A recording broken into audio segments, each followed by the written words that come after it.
Hi hello నమస్తే welcome to my channel. వాళ్ళకు కొత్త రెసిపీతో మీ ముందుకు వచ్చేసాను.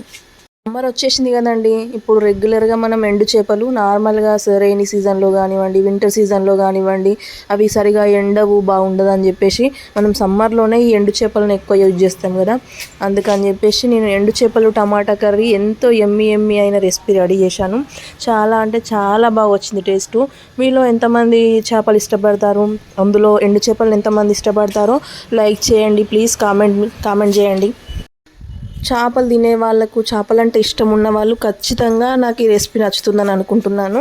అందుకోసం అని చెప్పేసి ఈ వీడియోని అప్లోడ్ చేయడం జరిగింది.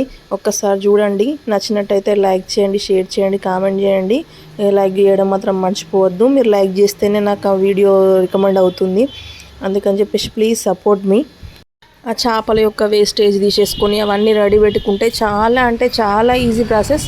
తక్కువ టైంలోనే ఈజీగా మనకి ఇష్టమైన కర్రీని ప్రిపేర్ చేసుకోవచ్చు. పిల్లలు కూడా చాలా ఇష్టంగా తింటారు.